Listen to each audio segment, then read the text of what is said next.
Test 1, 2. Testing 1, 2. Welcome to North Valley. Test.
Mr. Lita, can you hear us and can you give us a... Yes, I can hear you. Perfect. Okay, testing, testing. This is Christian Lira. Yes, Can you we hear you perfect.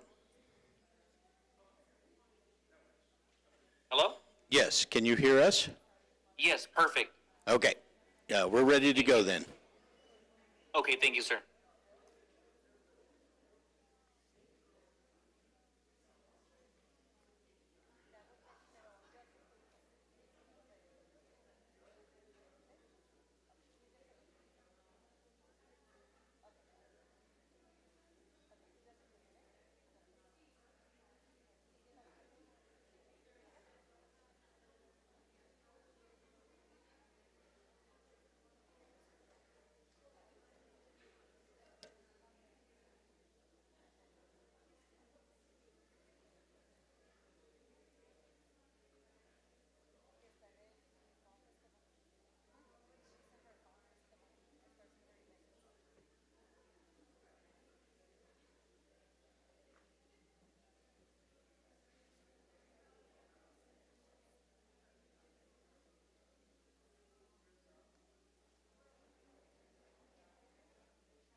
Good evening, everybody.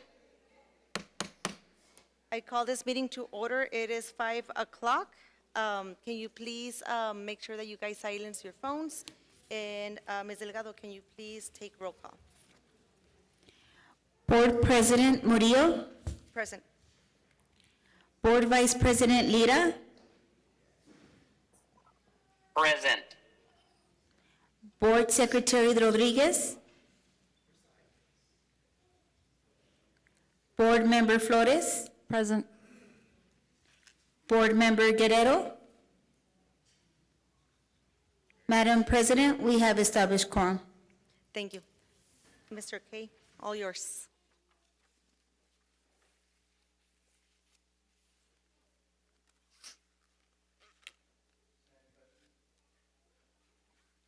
Madam President, members of the board, Acting Superintendent Tarazona, it is my pleasure to introduce to you our two students that are going to lead us through the pledge in both languages. We will say the pledge and then the salute to the New Mexico flag.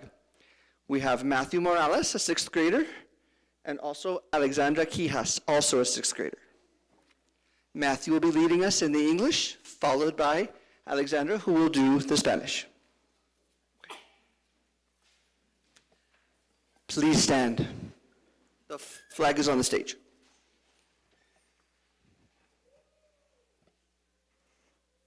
I pledge of allegiance to the flag of the United States of America and to the republic for which it stands, one nation, under God, indivisible, with liberty and justice for all. And now for the Spanish, and we have that on the paper for you. Prometo lealtad a la bandera de los Estados Unidos de América y a la república que representa una nación bajo de Dios, indivisible, con libertad y justicia para todos. I salute to the flag of the state of New Mexico, the Zia symbol of perfect friendship among united cultures. Saludo la bandera del Estado de Nuevo México, el símbolo CIA de amistad perfecta entre culturas unidas. Muchas gracias. Thank you.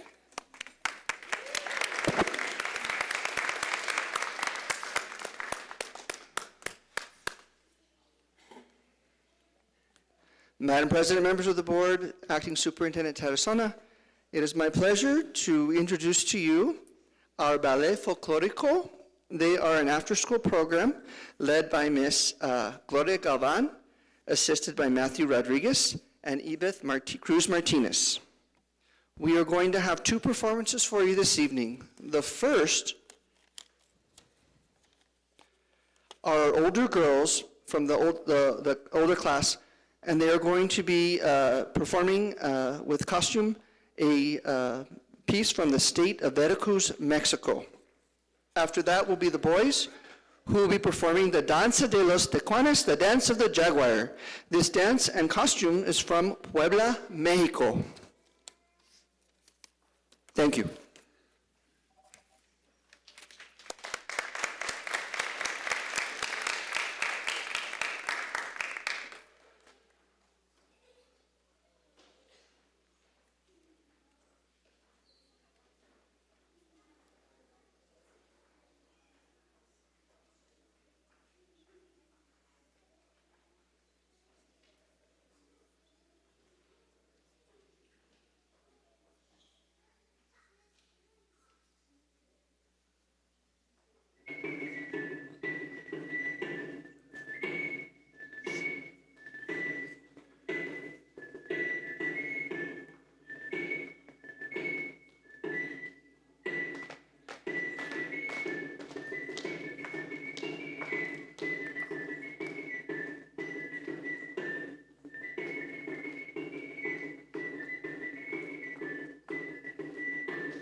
Thank you.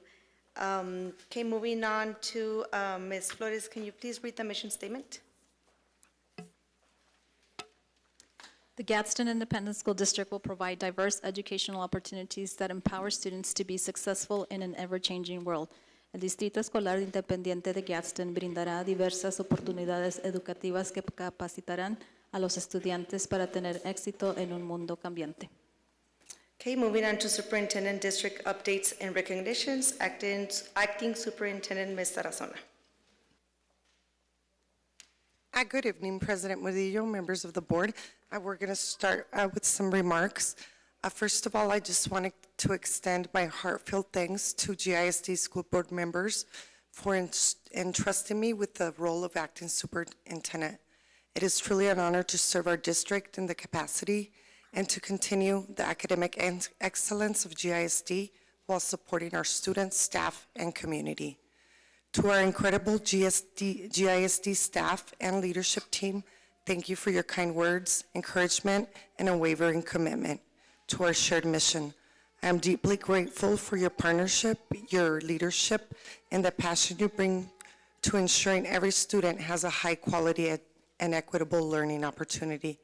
You are the heart of the district, and your dedication inspires me every day. As we move forward together, I am confident that our collaboration and shared vision will continue to strengthen our schools, uphold the academic excellence of GISD, and ensure success for all students, regardless of background, language, or circumstances. Together, we will continue building a district where every student succeeds. So just my appreciation to all of you.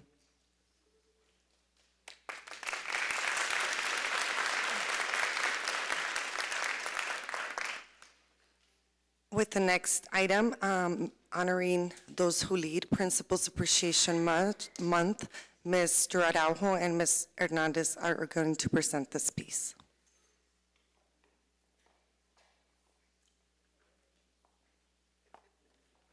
President Murillo, members of the board, Acting Superintendent Tarazona. We're here to give a recognition to our school principals, the elementary and the middle school, and high school. And by far, I think the principalship is one of the hardest professions in our nation right now, and we need really good people in those roles, and we certainly have good people in Gadsden in those roles. Madam President, members of the board, Acting Superintendent Tarazona. We're going to start with the elementary principals. If our elementary principals and our secondary principals could please just come up as Mr. Araujo and myself pronounce your names, and then if you can please stand in line for the picture. Thank you. Okay. Ms. Karen Aguilar, Carisha Aguilar.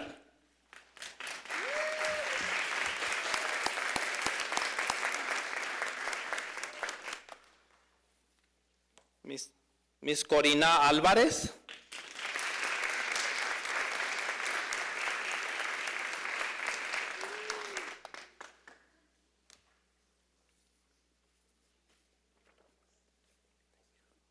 Ms. Sylvia Ward.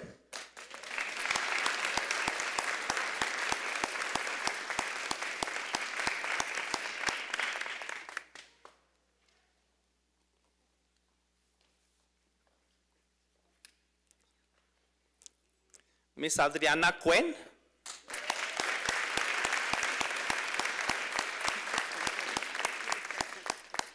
Mr. Michael Kleska.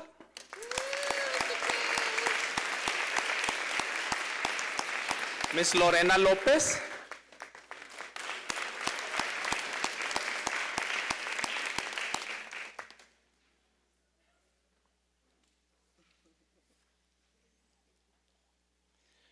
Ms. Maria Barraza.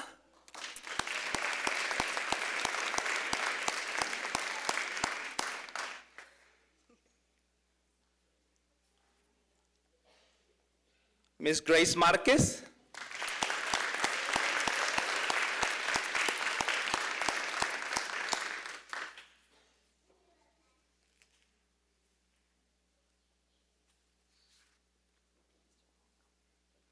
Ms. Sonia Barajas.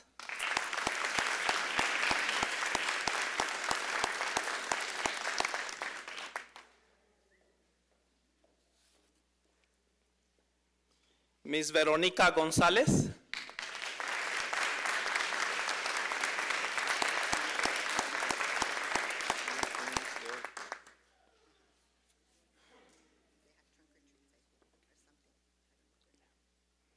And then we have Ms. Rosa Carnevale, Ms. Paulina Muela, and Mr. Leon Smith. Thank you, Mr. Araujo. And then to reiterate what Mr. Araujo said about the principalship, right? I had the opportunity of serving as an assistant principal at Riverside, a principal here at North Valley, and then a principal at Chaparral Middle School. So thank you guys for all the work you do. It is a very undervalued job. We manage a lot of things, right? Operational, budget, staffing, parents, busing, after-school activities, the list goes on and on. So for secondary, Ms. Barbara Peterson for Santa Teresa Middle.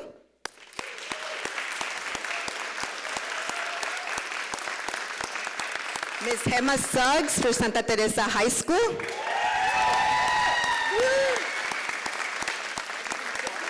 Ms. Maria Legareta for Gadsden High School.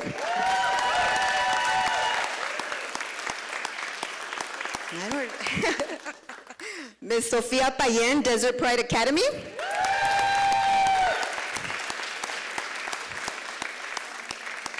Ms. Danielle Rodriguez from Chaparral High School. Woo! Go Lobos! I know you were behind me. Mr. Raul Villagrana, Gadsden Middle School.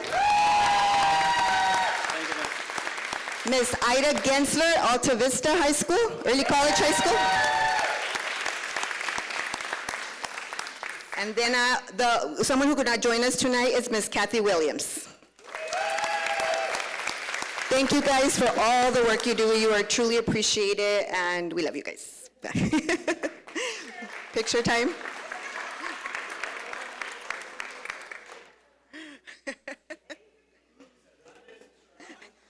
Like Mr. Carmona said, look like you're having fun, please.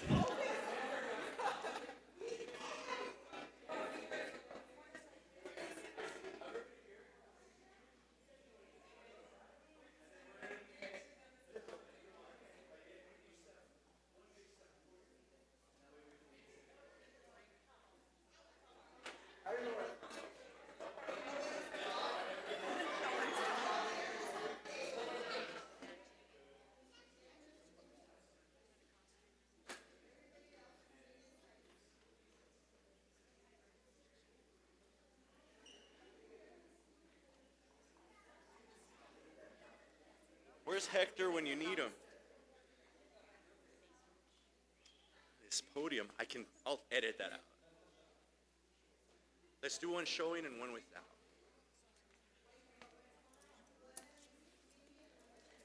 I don't want to get the photo. Everybody switch. Focus on me. Yes. Eyes here, I got you.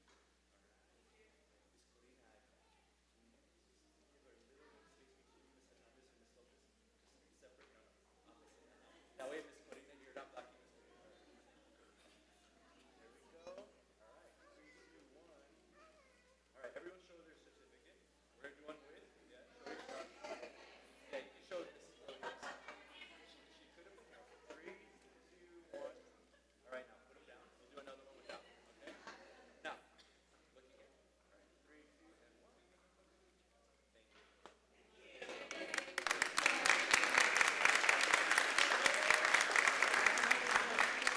I'm going to stay up here. Okay.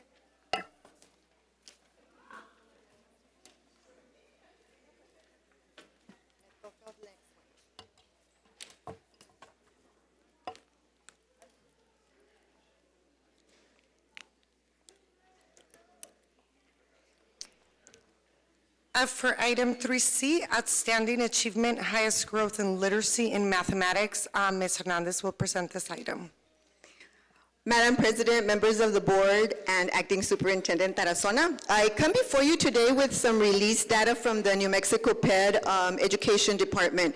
Currently, you will see on my slide that it says the embargoed data is scheduled to be released November 12th, which is where our school designations will be available for the public to view on the New Mexico Vistas page through the New Mexico PED.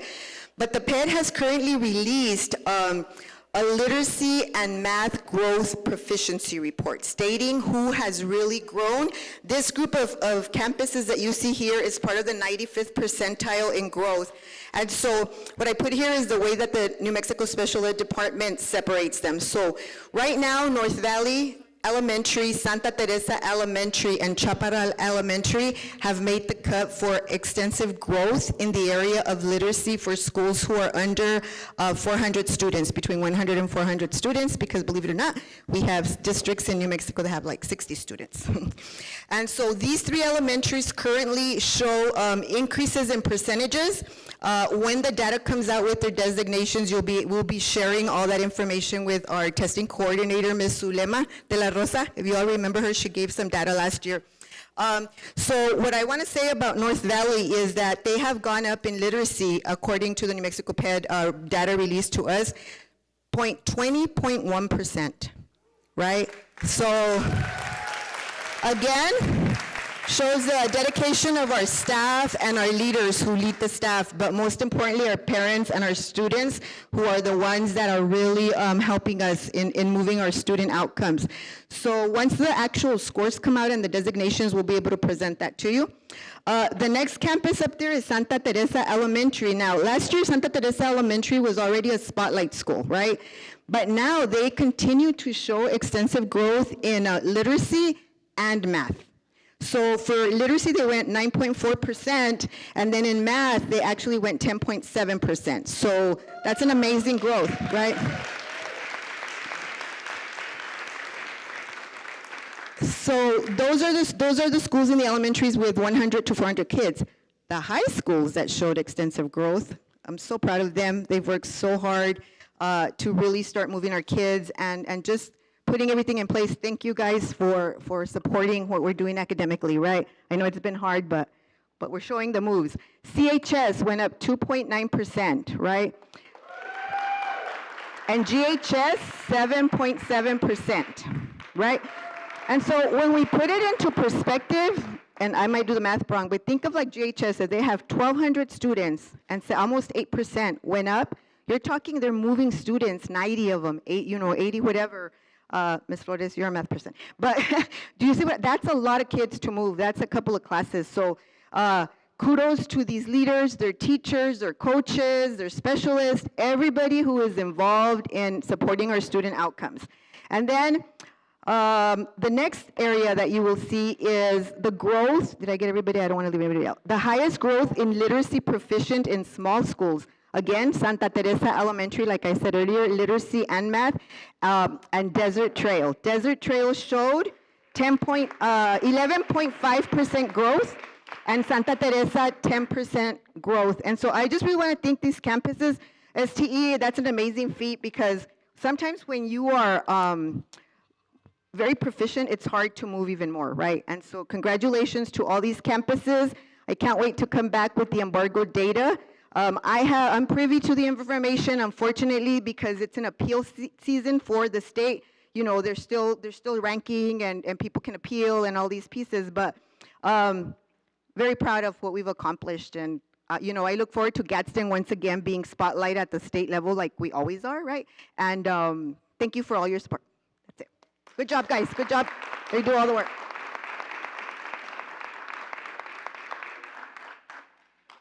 For item 3D, parent communication reminds social media analytics, Mr. Carmona will present this item.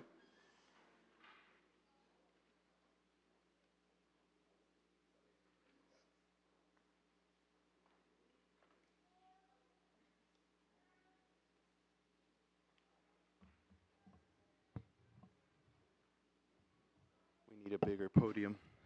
Good afternoon. Acting Superintendent Tarazona, members of the board. I'm going to hold it. I bring before you the communication update. We are chugging right along with 39,349 remind messages being sent out during the last 30-day period with a 90% success rate on all messages. And I do want to remind you that we are transitioning to Parent Square messaging in January. If you look at the weekly message sender rates, Besides the 118, which coincides with our fall break, we are right about or above 500 senders per week in the last 30-day period. And I thought I'd share sort of the breakdown of demographics of our followers. Remember, last month we broke 7,000 followers. And here, I just want to say thank you to all of our followers, especially the 35 to 44 age group. Thank you very much for following us. And if you're not following us, do us a big favor, click the follow button. Next slide, please. And here's some content highlights. So on the insight side of Facebook, you get to see a lot of the metrics, and it really sort of helps form what our community is engaging with. If you can see, our videos do very well, as do our photos. I'm very proud of the work that my department does. And next slide, please. Oh, I also wanted to update you on all of our efforts in getting the word out about the upcoming GO bond, which will be decided this next Thursday. Next slide, please. So starting October 2nd, Associate Superintendent Cadena and I started working on translating the flyer, updating all the information, and we launched a Go Bond webpage. And we started scheduling messages to go out periodically on Remind and social media. And we timed those out so that we aren't being overly insistent about our messaging. We also sent an email out to campus leaders encouraging them to help us get the word out to make sure that their staff knew what was being presented on that GO bond. We also prepared a media release. KTSM published an article in an electronic article for the election guide that included the bond issue. And then we have begun a strong social media campaign starting on the 23rd. So you'll see that on our Facebook. On the next slide, I want to share with you just how well our messaging has been received. So I'm tracking the number of clicks that people have made and have visited our dedicated website. And we've broken all of the records that we previously had. So if you remember the Solve for Tomorrow contest, where people were being able to vote daily, that was the top engagement rate item up until this current GO bond. So I don't want to toot my own horn. This is really a community, it reflects the community engagement, but people are very aware of our campaign. And next slide, please. Aside from our social media and digital efforts, the Support Services Department has done a great job in providing campuses their yard signs, and you've seen the large blue banners that are hanging on the campus perimeters. And then we're also passing out flyers during community events. And if you've noticed, some of our district vehicles also have some magnetic signage. And so with that, I conclude my report. Thank you very much. Thank you, Mr. Cremona. For item 3E, we have our student representative, Bricia Ramirez from DPA.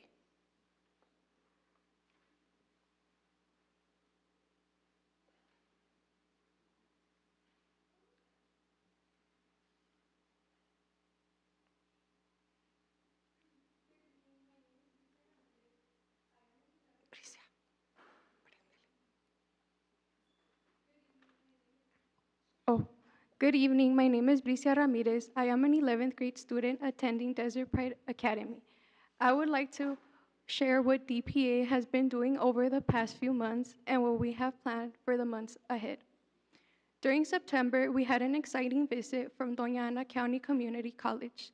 On September 25th, representatives from DACC shared information about the various programs and career pathways we offer, giving our students the opportunity to explore their future educational and career options. We also had an anti-bullying presentation during advisory, reminding students about the importance of kindness, respect, and creating a positive school environment. In October, we honored to welcome the United States National Guard for their anti-vaping campaign as part of Red Ribbon Month, with Alta Vista students joining us for this event. Students also participated in the PSAT/SAT testing on October 16. We hosted a successful FOSA night on October 29 to support students and families for preparing for college. Additionally, several of our students are working hard toward earning New Mexico bilingual seal, demonstrating their dedication to language and their culture. For November and December, we have more exciting events ahead.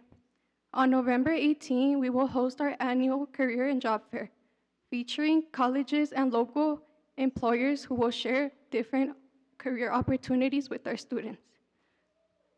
We are also preparing for December graduation, which will take place on December 19 at 6 p.m. at the McGoffin Auditorium. Johnson's recently visited Desert Pride Academy to take cap and gown orders, marking an exciting step for our seniors as they get ready to celebrate this important milestone. Thank you.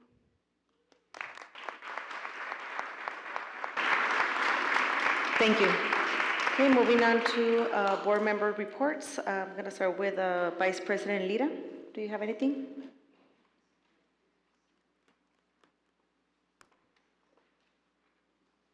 Mr. Lira?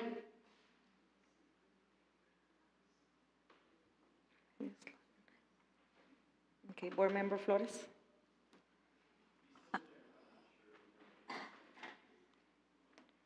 Good evening, everybody. Thank you for joining us online and in person. I'd like to start off by thanking Principal Kletschka and Assistant Principal Mr. Reyes for your hospitality here at North Valley. I am very proud of you, sir, because I actually was, many years ago, you and I were going to school at NMSU. You were with another district, and I was here to pursue our master's in administration, so I'm very proud of you for everything that you've accomplished in your career. And then, I also want to congratulate the schools, so Principal Kleshka, Principal Ward, Principal Gonzalez, Principal Barajas, Principal Legareta, Principal Rodriguez for attaining those high markings in the data that was recently released, and looking forward once it's unembargoed again. It's kind of frustrating how they unembargo and then they embargo you again. So looking forward to seeing the progress that our district has made overall. Let me see, another thing is I do want to encourage all of you that are here in person and those of you who are watching. It is election season. There is early voting going on currently. If you go follow the Doña Ana County Clerk's office, you will find where you can do some early voting. And of course, Election Day is next Tuesday. There is no school. So I would encourage all of you to go out and vote, exercise that right. If you are not registered, but if you are 18 years older and a citizen and have like a driver's license, you can register the same day at those polls. So I would encourage you to do that. I did want to make an announcement to the Chaparral folks that I represent. I did call Otero County Clerk's office last night to confirm that early voting in Otero County for those that live in Chaparral and Otero County began today. So it'll be today. It concludes at 7 p.m. today, tomorrow, Friday, and Saturday. And then it'll be at the Far South Fire Station on Luna Azul Drive. So make sure that you go out to vote. And then also, I would encourage you to go vote. Make sure that you look at the low section for bond. You decide how you're going to vote, but make sure, keep in mind that there is no tax increase for the vote, and it's going to help your children that attend Gadsden Independent School District. And I think I'm going to conclude with that. The one thing that I did want to say, I always enjoy folklorico. I'm going to give the kids a tip. When you're dancing, smile, smile, smile. Show your teeth. Don't be afraid. And then guess what? When you turn around, that's when you relax. And then smile again as soon as you turn around, because I know it's hard to be smiling the whole time. You start cramping on your cheeks. But in those turns is when you relax, and then when you turn around again, keep smiling, okay? I love watching your performance. You guys are beautiful and handsome. Thank you. With that, I conclude my report. Thank you, Ms. Flores. Vice President Lira?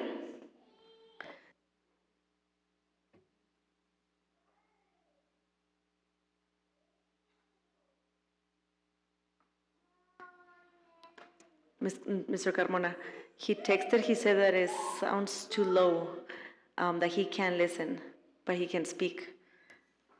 But he doesn't have report, so.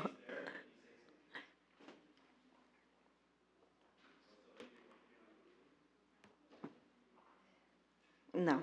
Okay, first, I want to thank Mr. Kay for hosting us. It's always nice to be at the schools and see the student performances. Thank you so much to the students that performed. You guys are, I know it's a lot, and it's, especially when you see all these adults, and it's not for the kids, it's different. But you guys did a really good job. I want to congratulate the Santa Teresa girls soccer. They will be traveling to Albuquerque tomorrow for the next round of playoffs. They hosted the first round for state playoffs and won 6-0. So good luck, ladies, tomorrow. I attended the Beliefs and Resolutions with the National School Board Association. So if you, fellow board members, if you guys have anything that you guys would like to input, we will be meeting again in November, and I think it will be a good one. One thing that we all agree, local, state, and national, is SPED. So we are pushing for that at the national level. And at the next meeting, we're gonna be meeting with someone from Congress to push. But if you guys have anything that you guys would like to add into the beliefs and resolutions, please let me know. Yes, I'm sorry, That way I I can am add here. it. It is hard to hear. I apologize, Harley. Oh, okay, go ahead. But Do you have anything? No report on my side. Okay, Thank you. that's, okay. And then today I attended my first state workforce development board. I was appointed by the governor, and I was also appointed this morning for the business engagement committee. I pushed for that one. I'm like, please, they wanted us to be involved in some way. So I asked if I can be put in that one because they act as a bridge, bringing employer voice into the communities.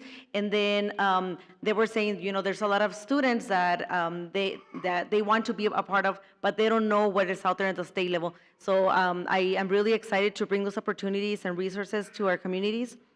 And then also I attended a meeting with the Secretary of Early Childhood Education to learn more about the universal child care that is going to is going to be in effect November 1st.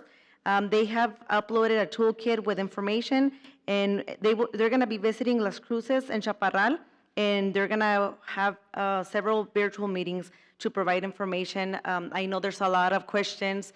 This is something big, so they're traveling across the state, so I was excited that they're going to be attending, they're going to be visiting Chaparral. I did ask, what about Sala Park? So hopefully they'll bring someone to represent and provide information.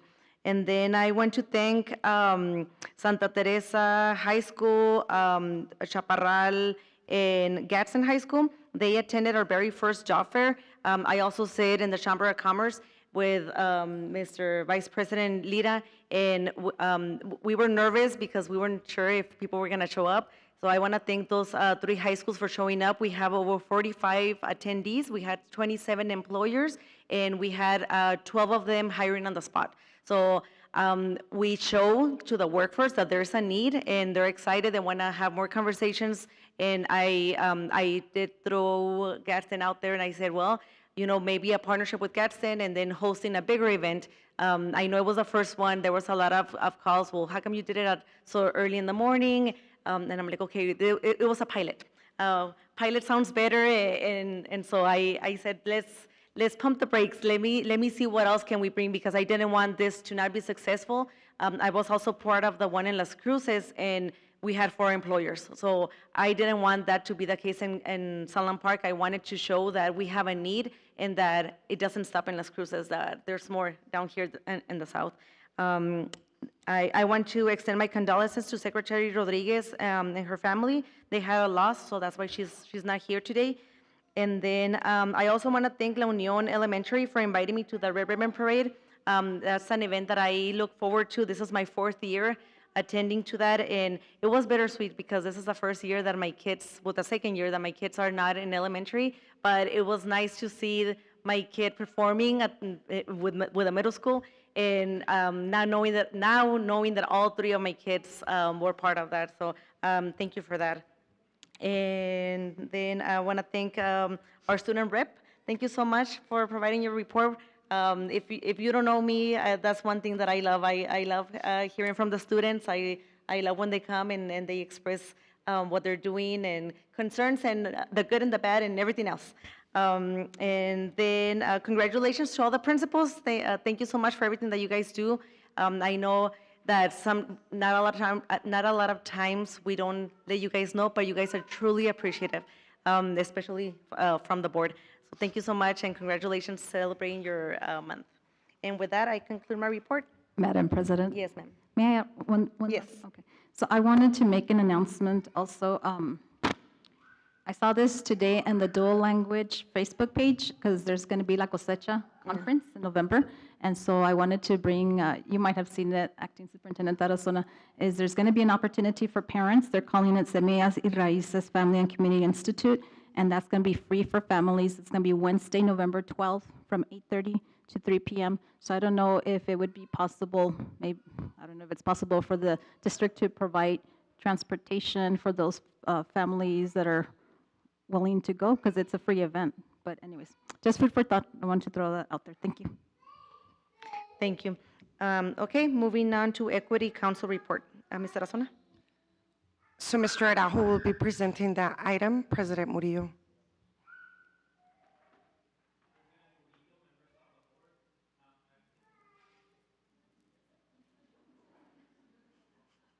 President Murillo, members of the board, Acting Superintendent Tarazona. We don't have an equity report since we haven't had a meeting in the last 2 weeks. The next scheduled meeting will be December 2nd at Chaparral High School. Please join us. It starts at 9:30. Thank you, Mr. Araujo. Okay, moving on to Superintendent report on community outreach, including to underrepresented and non-English speaking families. Ms. Tarazona? Mrs. Melendez will present this report.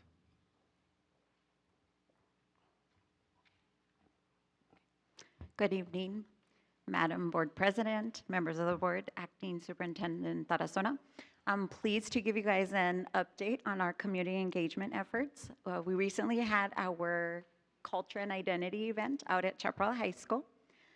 It gave us an opportunity to celebrate who we are as a community. We were honored to welcome Mr. Eder Ortiz. He was named the Educator of the Year from the Hispano Chambers of Commerce. He's also the author of Memories That Crawl Along for All to See. His message focused on identity, resilience, and the importance of storytelling. Our social workers presented the resources that we have available to the community while also sharing their books for our younger participants. Our activities included our calavera masks, our community tree where we gave the participants an opportunity to trace their hand and make it into a leaf, and we have that tree displayed at our community center. We also had, which was my favorite, a puppet, and they were able to decorate it. It's a self-identity, self-portrait. But we focused on them decorating the pants because we gave out a book, Jovita Llevaba Pantalones. So that was a really cute event, activity for everyone. Let's see, that event was very well attended. We had 183 participants, one of them being our board member, Ms. Flores. Thank you very much for attending. Now, following some feedback that we were getting at our Equity Council and some of our community members, we launched our dyslexia awareness presentations. We did that based off of the success that we've been having with our autism awareness presentations. Let's see. Moving forward, I'm very excited to tell you that our entire community engagement team is now licensed to give technology classes. We partnered with Senior Planet and AARP, and they can teach simple digital awareness as far as with smartphones, how to use them on your daily activities. So the reason for that is we really would like to educate our older community and those who are not really comfortable in this digital world, especially with us doing our launch in January with the Parent Square. We really want to make sure that our community is very well informed. So if there's any kind of suggestions from our community, please come to our community centers. You can come visit us also at GAC, any of our board members. Please let us know. We're trying to get as much information out there, and we're always welcome to suggestions. So I stand for any questions, comments? Questions? No? Thank you so much. Thank you. Okay, moving on to Union President Report to Board. I don't think she's here, right? I didn't see her. I do not think Ms. Nanez is here, President Murillo. Okay, moving on to Human Resources Report, that is just for public knowledge. Moving on to modification of the agenda, do I hear a motion?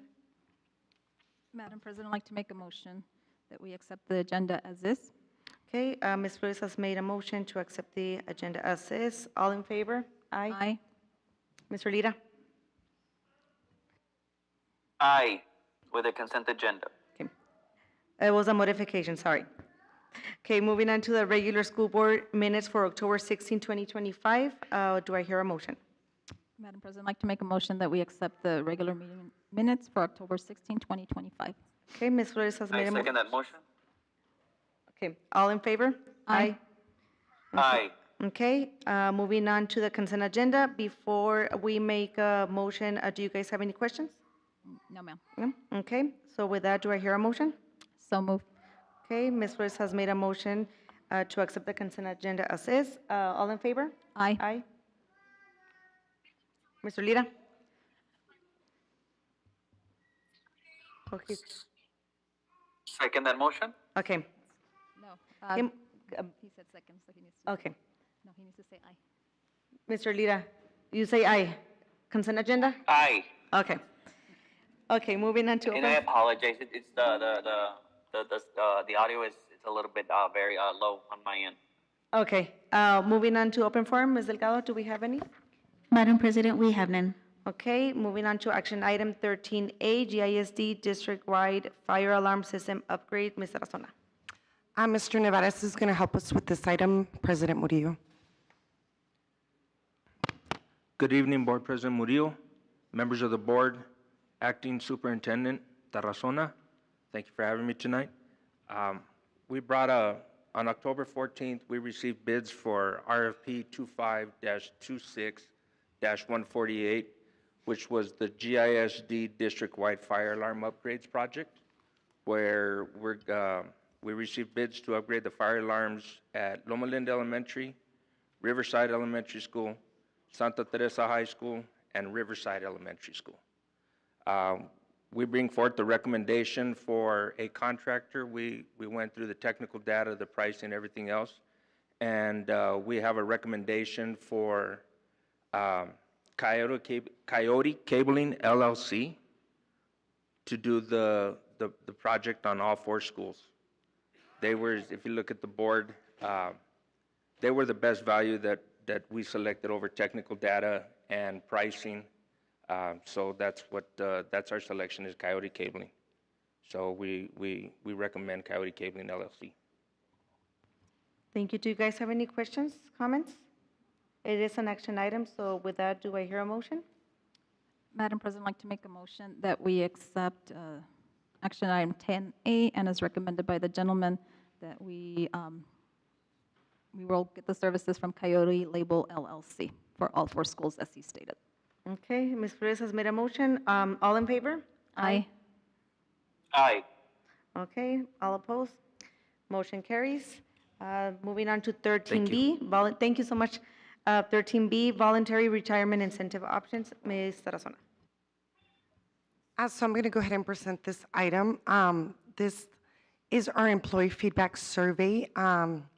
So the question asks, to what extent do you support or oppose the proposed retirement incentive, including in the right sizing plan? As you can see, 84.4% either strongly agree or somewhat agree, 11.3% are neutral, and 4.3% are somewhat opposed or strongly opposed. Next slide, please. So currently, we are trying to consolidate positions, FTEs, through attrition. Attrition in the workplace is the gradual decrease of the workforce when employees voluntarily leave and are not replaced. Next slide. So right now, our problem is declining enrollment and staffing levels. So our enrollment has been declining probably for the last 5 years. It's been a steady decline. So this requires for us to decrease the staffing levels. Staffing levels have not decreased in response to declining enrollment in the last 5 years. So our proposal to address this problem is to reduce the staff through attrition and implement a one-time accelerated attrition via retirement incentive to adjust the staffing levels of our schools. Moving forward, staffing levels will continue to be reduced through natural attrition as needed.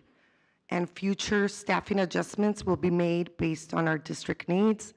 This is especially true when we're looking at bilingual and SPED department, as we have to hire teachers that are qualified and endorsed in those areas.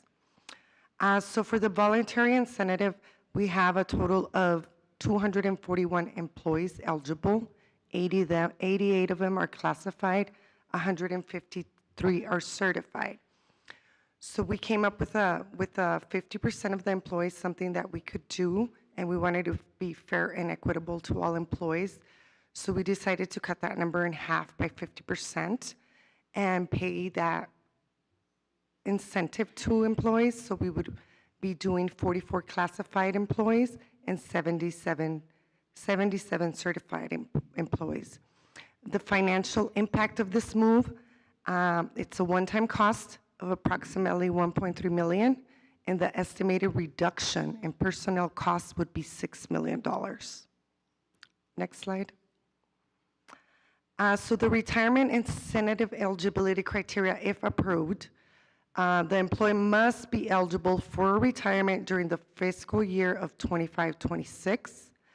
Retirement date must fall between January 1st, 2026 and July 1st, 2026. A Google form must be submitted by a specific deadline, and this Google form will be sent out by Human Resources Department, and this is to ensure that we're equitable to everybody and we're able to stamp and date the time the form was filled out by employees. The retirement application must be completed in full, and retirement eligibility must be verified prior to the incentive payment. And I stand for questions. Okay, I just have one clarifying question, and you put it in there. The last time we tabled this item, and we had asked for data, which thank you to Ms. Burciaga for sending that. I forgot. It was 16 employees, right? Okay. Just wanted to make sure. So I asked how many of these employees, if they were to retire, how many come back? So she told us 16. But with the attrition, they wouldn't be able to come back to the same position because we're eliminating the position, correct? So that was one of the clarifying questions that I received 3 emails from 3 employees, and they said, well, I'll take my money, I'll retire, and I'll come back. But then now this one clarifies that you can do that. Right, so that is exactly what attrition does. Once attrition it takes place, that position is probably no longer available. Right. Now, the other email that I received was, will I be forced to retire? And it's not. This is voluntary. This is just open for whoever wants to retire. So This is 100% voluntary. This is only if the employee is looking into retirement. We get retirements every year around this time. They start to come in. A lot of our employees are retiring. So this is just an incentive for our employees. Okay, thank you. Ms. Flores? Okay, so I have several questions. Some of them were derived when I was watching these meetings about consolidating. Berino, I guess I just need to get closer.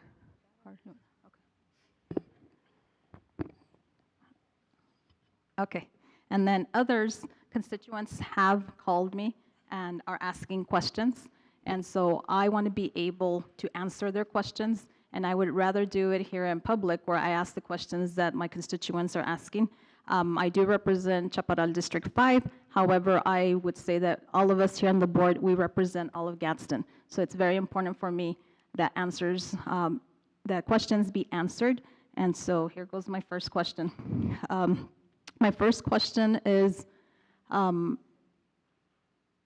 had stated, Acting Superintendent Tarazona, that there's a pattern where even though decreasing enrollment has been occurring these 5 years, we have not addressed the overstaffing of our employees. And I think it's my understanding that the area where we're more overstaffed is the teachers. So I guess why haven't we? Because, you know, a district, you know, I'm not a business owner, but it is like a business. Our students is why we do this. The outcome would be student outcomes increasing in their academics and having them graduate being proficient readers, writers, and prepared for life, whether they choose military, career, et cetera. So when I look at it like that, in a business that's not school, you can't be overemployed because that's going to affect, you know, your budget. So how can we explain to constituents, why did we allow this these past 5 years? So, Ms. Flores, I think two things to consider here, and I might have Ms. Bursera come on for further clarification to this question. So we have done 2 school consolidations, Sunland Park consolidation and the Mesquite consolidation. So this also caused our employees to be placed at other schools, which in some cases did require other FTEs that were not necessarily needed at that school, but we promised employees that they would be employed with our district. So that is one of the causes of that. And Ms. Bursera, can you help us with the rest?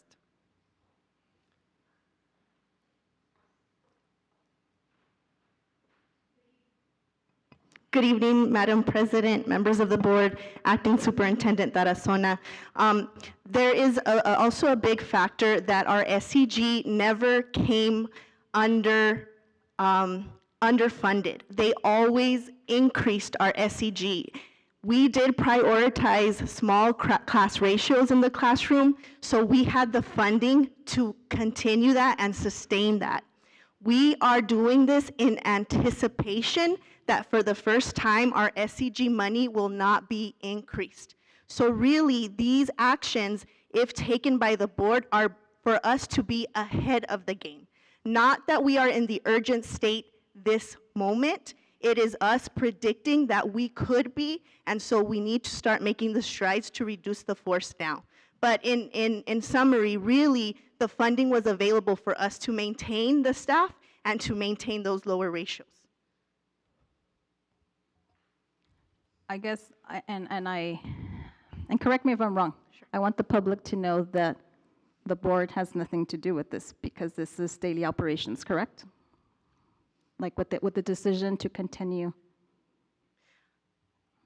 I mean, we do approve a budget, but in the end, it is the district that decides to move forward. The staffing decision? Staffing, correct. Correct. That you are correct, Ms. Flores. Yeah, because that was actually another question that I was asked. Hey, Flores, why are you approving this? I'm like, we have, as a board, have nothing to do with this because we were constantly being told to stay in our lane, and we are.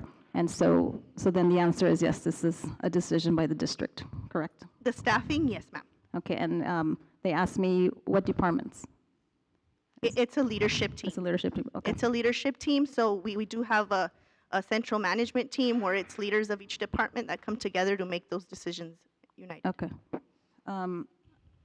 Okay, and that's fair because that's not our purview to be getting into that. But, you know, again, just my opinion is that in the future that we, you know, I think you have to, I know that when it's good, but we also have to, you know, be prepared because if we're running a business where we're overstaffed, we're shooting ourselves in the foot. And, you know, I don't want there to ever be a RIF. But, you know, the public also asked me, why hasn't a RIF been done a while ago? But, you know, now they know the answer because if you see in the federal, it's horrible, you know, and I'm not saying that I'm for that, but we just got to take you know. And President, Ms. Flores, so may I add, a RIF is always just the last resort. So before we ever even think about getting there, we want to ensure the continuity of our district. We were blessed of having small classrooms. That is great for instruction. That is great for kids. We were able to maintain it. After talking to a few legislators, I mean, it's a substantial reduction that is coming, so we are trying to plan ahead, and then, of course, make sure that all of our employees stay with us. No, and I appreciate your comment, and I think we just, to be probably more conservative in the future, because, yeah, I'm not saying that we should do a RIF, but the public was asking me why wasn't there a RIF done a long time ago. And so there it is, folks, you have your answer, so thank you. Okay. Let me see.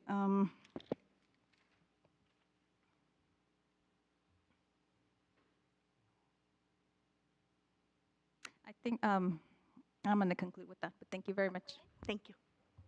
I do have a question, and I apologize for not being there. And just to, one more time, my audio is super bad. I'm able to just kind of put pieces together. But what is the amount that we have allocated for this fund to retire? And how many employees? Is that 16, 16, or 60 that could retire?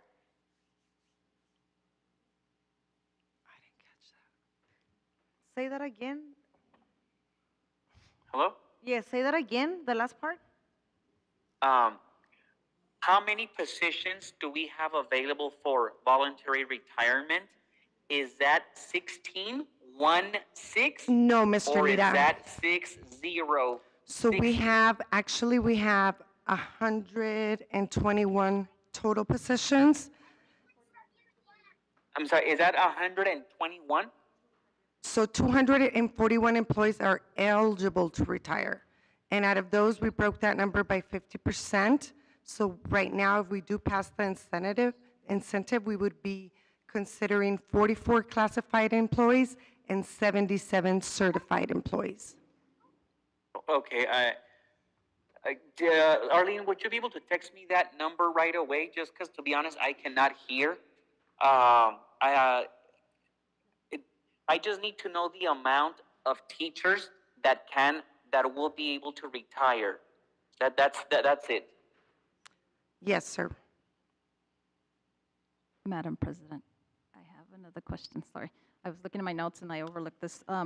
So my other question is, in one of your slideshows, you all mentioned that staff members that are considering this need to do an application form and whatnot, and then through a Google form. Can you, well, and that's daily operations, I get it. But I just want to make sure. I just want to make sure that whoever is considering doing this has a fair, equal opportunity to, if they're going to do this, in other words, what I'm thinking of how you do it is, of course, your purview, Mel. But, you know, that let's say that I'm the teacher, she's the uncertified folk, that we all get the same opportunity to hit the button and send our information at the, with equal fairness, so that nobody at this time has an advantage, correct? Yes, ma'am. And Mrs. Burciaga, Human Resources Department will be sending out this information, so I'm going to let her answer this question for you, Ms. Flores. Madam President, members of the board, Acting Superintendent Tarazona, if approved, our plan is to actually have an in-person where we would have computers available and staff available to assist people to submit the form in person at one of our district sites. Okay. And then, what's my other question?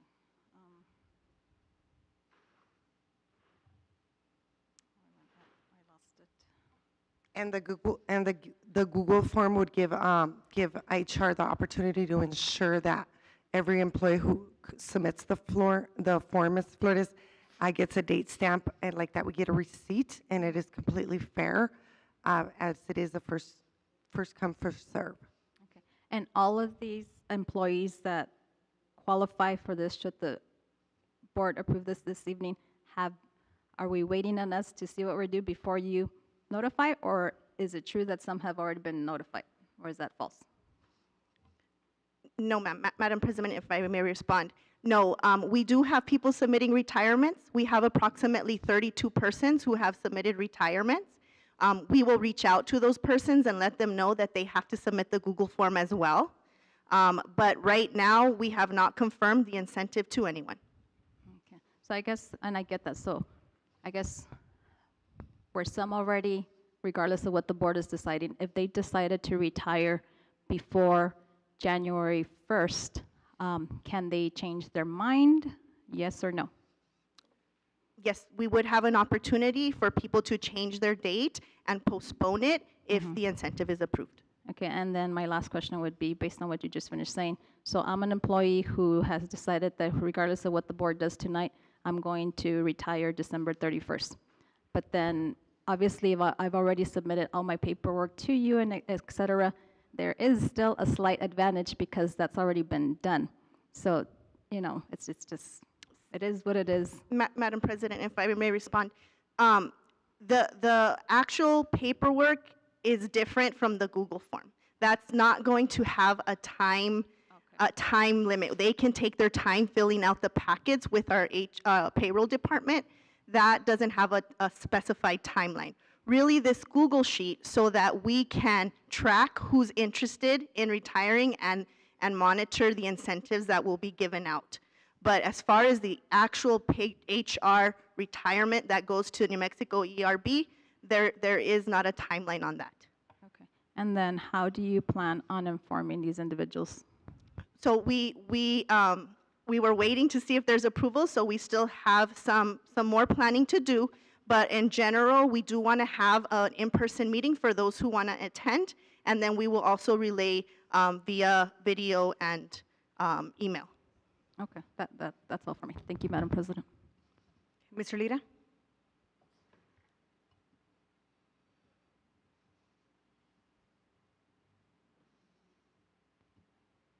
Mr. Lira?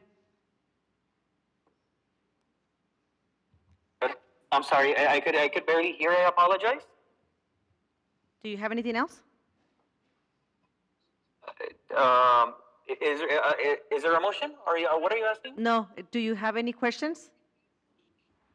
No, no more questions. Okay, sounds good. So it is an action item, so with that, do I hear a motion?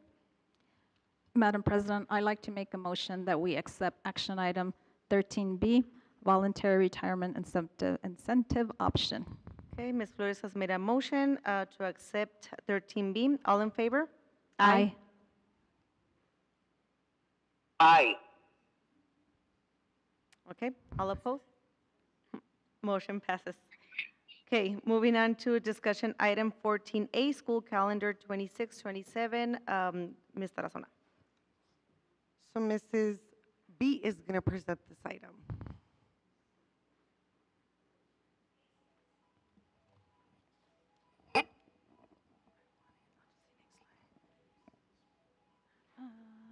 No, I'm okay.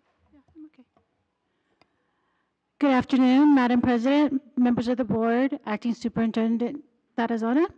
Today I'll be presenting the results for 2026-27 school calendar planning survey. This presentation summarizes what our staff and parents shared, what trends we saw, and what options were favored. These results guides our next step as we move towards developing the new school year calendar. Next slide. Our goal with the GISD calendar remains the same every year: to prioritize and maximize learning while supporting teacher collaboration and planning. The school calendar development is an initial step in the budgeting process. The calendar instructional hour days requirements can change yearly based on NMPED and/or NM legislative action. This year, there were no changes. Next slide. We want to maintain professional development and planning time for staff and also give students and parents consistency. But our primary focus continues to be on students, making sure we protect instructional time while still supporting teacher collaboration. Planning the school year calendar is a collaborative process that depends on input from many groups across our district. The pre-planning survey was open. We sent out a survey on October 7th, and it was open through October 7th through October 17th, allowing staff and parents to share their feedback early in the process. We will continue to seek input from campus teams and student leadership, which student leadership did meet with student leadership today. I'm going to kind of go off here because we just met with them. We had a little activity for them today, and we broke them up in 3 separate groups, and they were their own little committee. So it gave them an opportunity to be a staff calendar committee and decide what was important for them. So we gave them the questions that mattered to them, and that was like fall break, holidays, parent-teacher conference, Thanksgiving. So we had a really good response. They were able to work with each other, and it was a fun activity for them. We also have a calendar committee, staffing committee. Our first meeting is tomorrow, October 31st, which includes HR, finance, union, testing, academics, support services, and many more. We also will get input from our Equity Council, on December 2nd for parent input.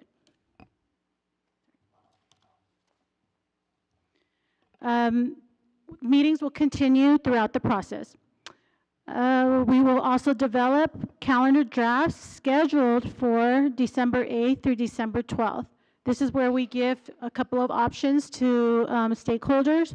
Usually it's 2 options. I know that there was an option C at one time, so it just kind of depends on what we put together and what's best for everyone. Here's how the rest of the process will flow. We will review drafts with stakeholders throughout December, present drafts to school boards for discussion on January 8th. We will adjust the drafts as needed on January 9th through January 12th.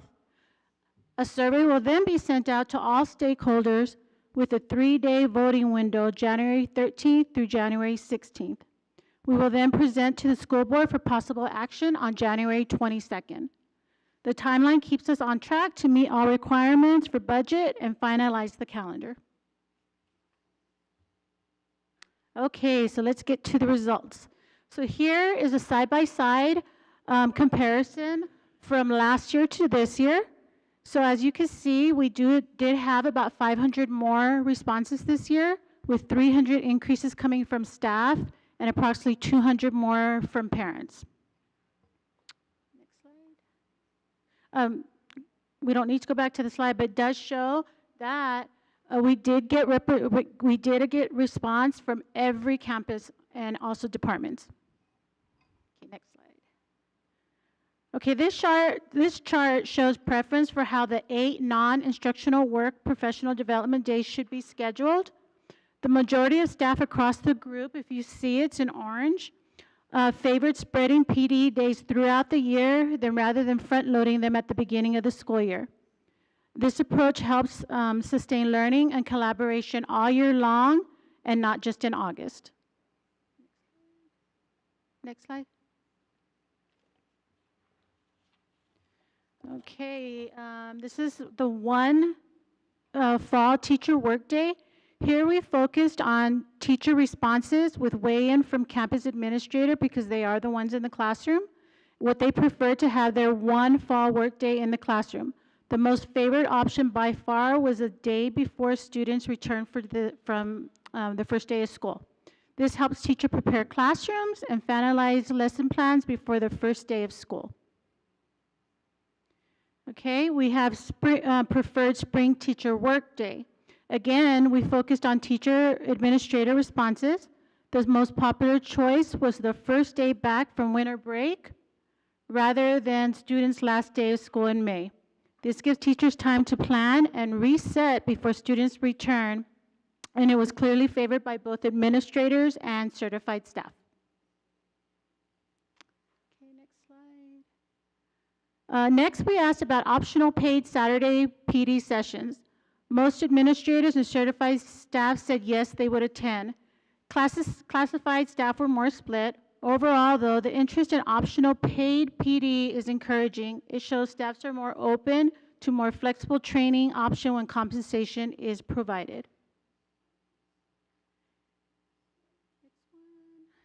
Here we asked who has attended optional PD in the last 3 years. Certified staff was fairly balanced, though slightly more said they had not attended. This tells us there's room to improve communication and awareness about PD opportunities because it should be offered to the various different categories. And I'm sorry, but I did not explain that I put a little side note there on who, as examples of who fell into those categories, so that you would kind of have an idea who came into those categories. Okay. This question asked staff if they would be in support in extending the teacher's classroom instructional day by 30 minutes. This is to support like the drop-off and pickups, and so that it's not so chaotic. Administrators and classified staff mostly supported the idea, which is in blue, but certified teachers did not. The majority did say no. So overall, this proposal was not favored by teachers, though other groups were more open to interested. Okay, this side compares two options for fall and spring parent-teacher conference. There's the Thursday evening option 1 with a half day on Friday, which is how we currently do it, and then do parent-teacher throughout the district. And option 2, which is Wednesdays only from 11 to 7 p.m. And no students that day. The favorite option by far was Thursday evening. I think it offers some flexibility for our parents to come either or day on Thursday and then on Friday. Length of fall break. The question asked whether to keep the 5-day full break or shorten it to a long weekend. So let me explain the long weekend. It would be like a Monday and a Friday. And so like we brought that up to the students today, the student leadership team today, because this of course affects them. So I explained to them that they have, okay, if they take 2 days, they've got another 3 days that they could maybe put it towards having a longer summer session, because they did express that their summers are shorter. But overall, including student leadership, and as you can see on our charts, it is favored for the full 5 days consecutively. Okay, this is a snapshot of our NMSU and DACC calendar. We use these to make sure our dual student credits don't experience conflicts with their college courses. The goal is to stay aligned as much as possible. Again, we stress as much as possible on semester start dates, breaks, and finals.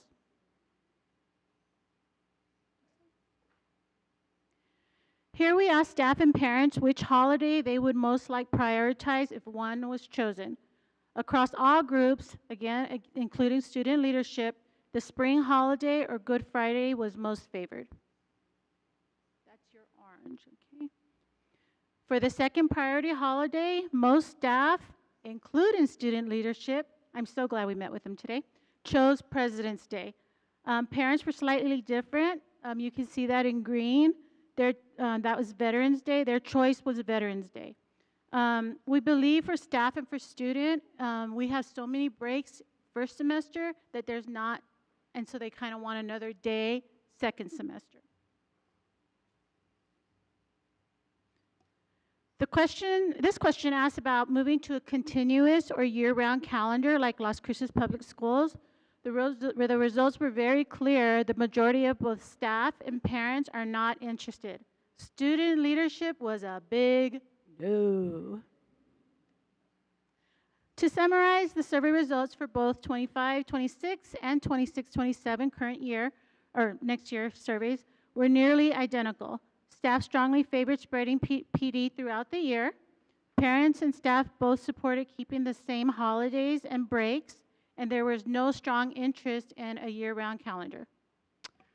School calendar serves to provide the structure for learning and teacher collaboration, which calendar consistency appears to be appreciated. Thank you. I stand for questions. Thank you. Questions? Ms. Flores?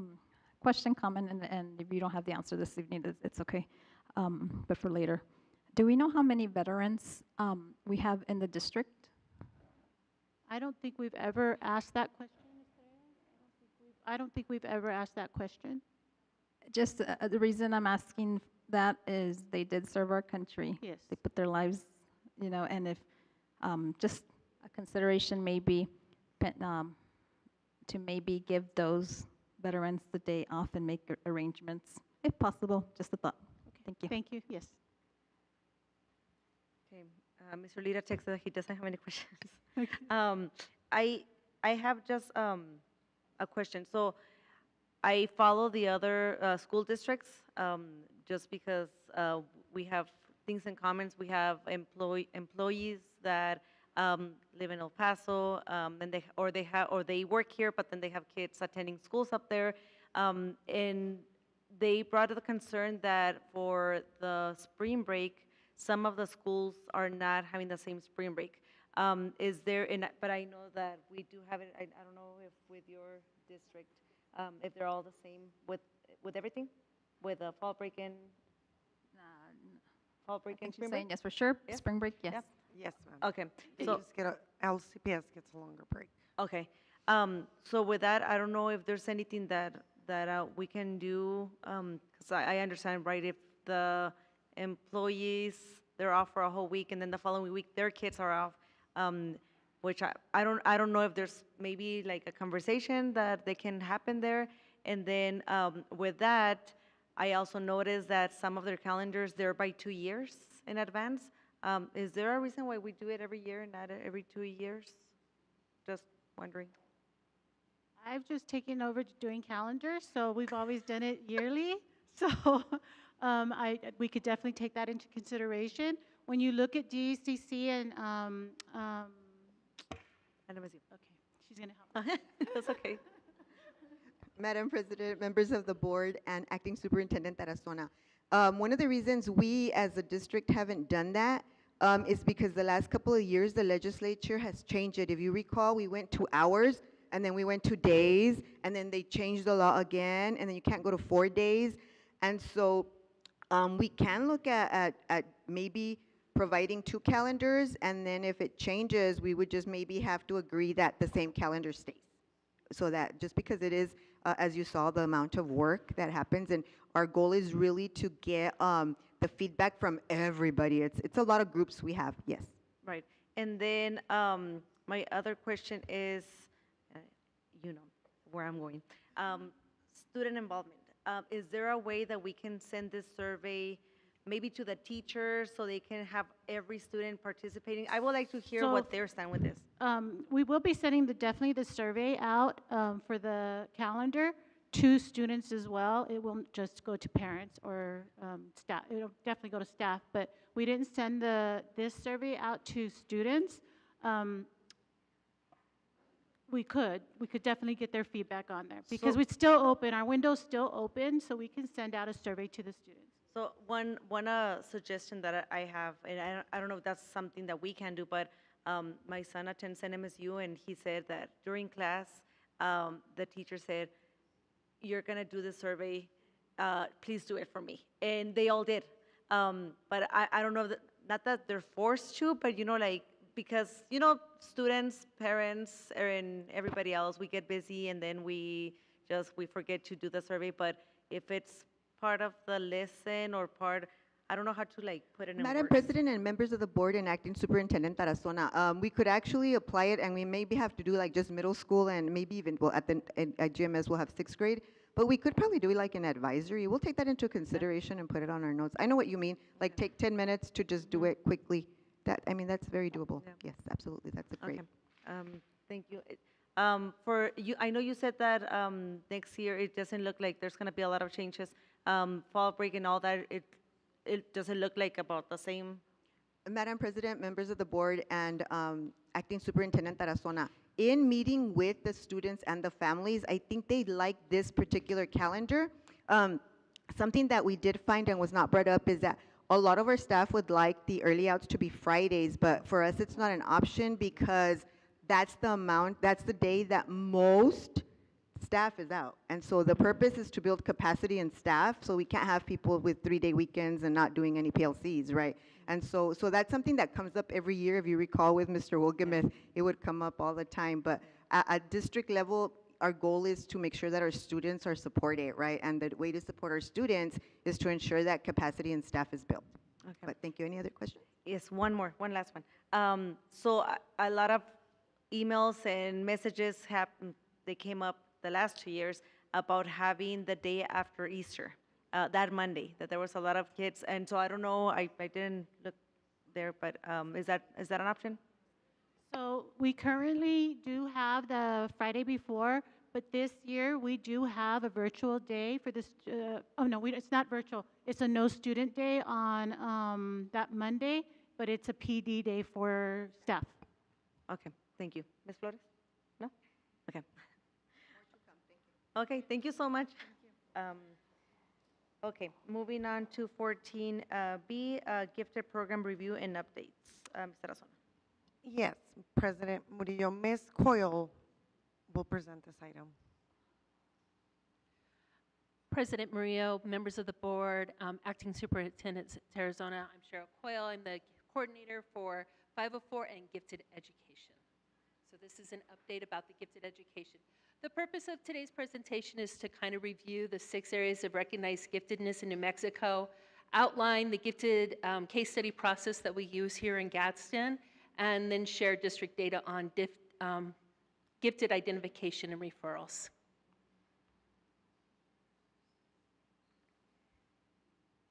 Okay, so in New Mexico public education, the definition of a gifted student is a student between the ages of 5 and 21 whose abilities, talents, or potential for accomplishment are so exceptional or developmentally advanced that they require special provisions to meet their educational needs.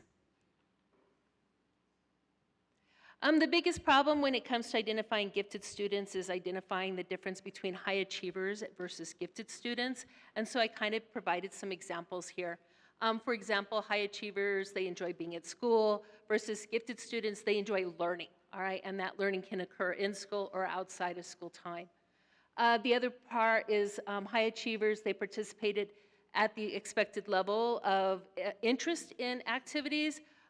Gifted students, they tend to show strong feelings, opinions, or intensity about different subjects. High achievers have neat handwriting or can have neat handwriting. A lot of times your gifted students, their handwriting, they're thinking so fast that their handwriting is hard to read because they're just thinking. The way it was explained to me, they're thinking at 45 RPMs in a 33 RPM world. All right, if you have albums, that's sort of how that is. High achievers are motivated extrinsically by grades, and they enjoy pleasing their teachers and their parents. Gifted students are not motivated by grades. They are motivated by things that have meaning and are interest to them. High achievers, they look and act smart. They don't need a lot of outside support or help to achieve. Gifted students don't always look smart. Sometimes it's harder for them on subjects that they're not interested in order to get them to engage in the work. New Mexico recognizes 6 distinct areas of giftedness.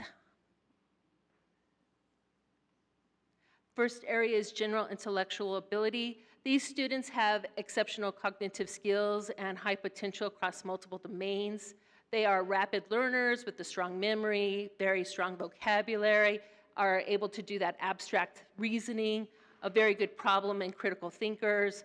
Their characteristics are they're inquisitive with a broad range of interest. They're original thinkers who like complex ideas.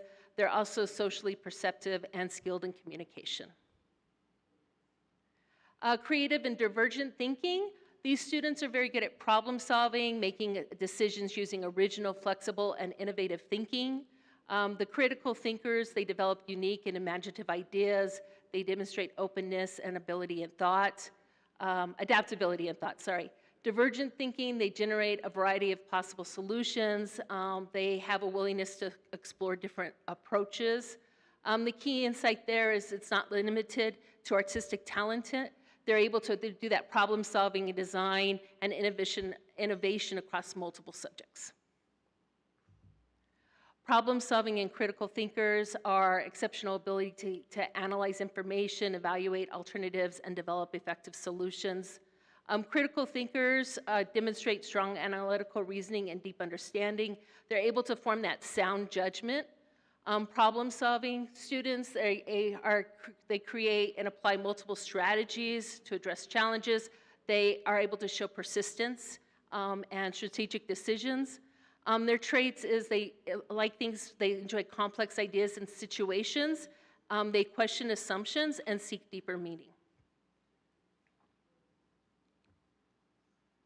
Specific aptitude or achievement students, these are the students that are highly, who are showing advanced on state testing in one or more academic areas. It could also be a technical area where they're advanced. So again, it could be a subject area, math, reading, science, etc., or it could be a CTE such as culinary arts. Their academic strengths is they have a deep understanding of that content.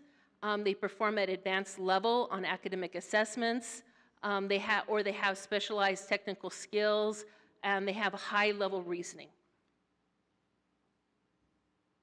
Artistic ability, these students have exceptional capability or potential in performing arts, visual or performing arts, such as painting, drawing, musical theater, singing, composition, or choreography performance, all right? The key traits there is that the students are creative and their artistic expression is beyond the typical age level or experience levels. And our last one is leadership ability. These students have an exceptional ability to influence, inspire, and empower others, all right? These students are gifted leaders. They demonstrate intelligence, creativity, initiative. They have a strong social awareness and a sense of responsibility. They exhibit confidence and motivation to lead. They use critical reasoning and innovative problem solving, and they recognize connections and patterns that others don't always see. They encourage collaboration and model ethical, purposeful leadership. All right, so the gifted referral process, we use what's called a case study that has been approved by New Mexico Public Education. All staff were trained in August on the high achiever versus gifted student process, and they were all given the process for referring students. Gifted referral flyers in English and Spanish were shared at open houses, and on those flyers, again, were the links and the QR codes to the high achiever versus gifted training for parents, and the referral process was also shared. It also went out on a remind, and the referral opened after that mass campaign on August 18th. All right, there is not a deadline. I do want to clarify that in case people are asking. In September, campus gifted liaisons were provided a copy of all referrals. Then they, in return, hold parent meetings with the people with the students referred, where they get consent for the gifted testing, and they do a parent screening where parents screen out the characteristics of their children, and then they're provided the gifted procedural safeguards. October, December, diagnosticians are informed of the parent consent as they start testing in critical thinking, general intellectual ability, nonverbal intellectual ability, specific aptitude in math and reading. Okay, at the same time, October and December, yes, no, go ahead, thank you. The gifted liaisons, along with the GAT team and other people at the campus, they're doing the student interviews, the students are completing self-evaluations, they're distributing and collecting the teacher observation scales for gifted characteristics, the critical thinking problem-solving teacher inventory, and collecting all the state and district test results. And then they're also going to be testing the students on the Torrance for creativity and divergent thinking. January and February, we will be starting a new process this year where we're screening all second graders. All second graders will be taking the NNAT3, which is a nonverbal assessment of general ability that assesses cognitive skills in reasoning and problem solving. And then at the same time, the gifted liaisons will be holding gifted determination meetings where you look at all the data that's collected from everything, and the team determines whether the child qualifies for gifted services. March and April, you hold those gifted IEPs for the students who qualified for services, and then parents are informed of any students who the team felt wasn't quite there for the gifted, that those students and families are welcome to submit a portfolio because maybe we just don't have enough information to make that determination.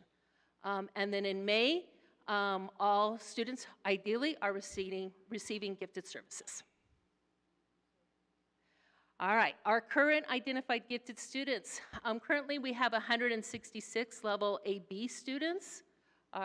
They have service levels of AB.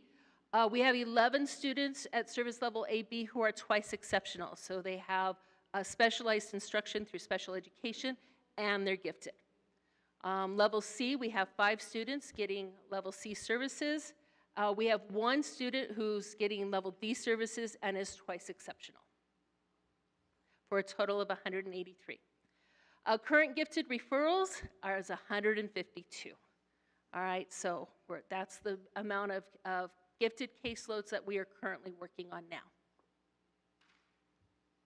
All right, so one of the things that constantly comes up is services. So what I'd like to propose is on a periodic update on the January 22nd meeting at Yucca Heights Elementary. I have a group, Dr. Acosta, who's the gifted teacher there, has a group of students who would like to present to the board, okay, about their gifted program. Okay, I also have from Mr. Klechka, who was kind enough to make copies for me. These are copies of the books that last year's the gifted students created in their gifted program. So I want you guys to sort of see like, okay, now that you're identified as gifted, what are some of the things that we're doing? Okay. And finally, the summary is that giftedness goes beyond academics. It also includes creativity, leadership, and artistic talent. Identification in any one of these areas allows Gadsden to specialize and challenge learning opportunities. And through equitable identification and targeted support, gifted learners have the opportunity to reach their full potential. I stand for questions. Thank you. Questions? Ms. Flores? Good evening, Ms. Quill. So from your presentation, staff can staff can refer? Yes. Parents can refer? Yes. Can there be a student self-referral? Yes. Very nice. Thank you. And then Mr. Lira says he doesn't have any questions. Who oversees the gifted at every campus? It's a volunteer position. I want to stress it's volunteer. All right, there's no stipend for it, but we have what we call a gifted liaison at every campus, and they sort of oversee that. So I work with them. So I provide training and workshops, and they come in, and we work together, and then I provide support as needed for the campus. And then they have a team. Ideally, they have a team. So when you're looking at, for example, gifted referral, you have your gifted liaison, you have an administrator at the meeting, you have the child's teachers at the meeting, and possibly 1 or 2 other people. And that's who makes that determination. But the liaison is a teacher. It could be a teacher, it could be a general ed teacher, it could be a special ed teacher. One campus, it's a counselor. So it could be a variety of people. So I'm just going to pick on you because we're here. But let's say Mr. K, will he oversee the liaison? Yes. Because it's his school? Yes, yes. Okay, and then is there anybody else higher that oversees the school? Well, I'm overseeing the whole process. Okay. So I work closely with the teachers. I have a Google documents, everything's through Google so we can see, so we have a list of, because the biggest problem is making sure that referrals don't get lost. So now all referrals come to me, all right? And then I have a giant document where I keep track of the referrals and in there and where they are in the process of the case study. And so when I meet with the GAT liaisons, we look over that process. We look and see, okay, where are you with this student? Gadsden Middle School this year has the most. I believe they have 27 referrals. So it's a lot of referrals. So, it's just making sure that we don't lose any kids in the process, because we want to make sure all referrals go forward, either through a letter saying, okay, parent, we don't have enough information to go forward with the gifted case study. Please provide that information to us. Or yes, we do have enough information. We can proceed on our own. Okay. Now that you said the 27, that is the most. Is there a cap of students per liaison? No. So a liaison can have 40, 50? Hopefully that doesn't happen. And ideally, once we start screening the second graders, I think that's going to help, because what we'll do is we'll be taking the top 10%, all right, of that screening from the second grade, and then that group of students will be referred for the gifted case study the following year. Thank you. One last question, Ms. Coyle. How much time, what is the time frame to identify a kid? And the reason I'm asking is I really do believe there's kids at the high school level that fell through the cracks, that are not being identified, and so they self-identify. Like, how much time do you need so that we don't run out of time? Well, that's why I wanted to share that case study, so you can kind of see the process. So we get the referrals. I mean, ideally we get the referrals, and then we have to, get permission to do the testing. And then the DIACs need to be allowed to do their 60 days. And the GAT liaisons in the meantime are doing the student interviews. The students are doing the self-evaluations. The teachers are filling out their pieces of information. And then it's a lot of data to gather.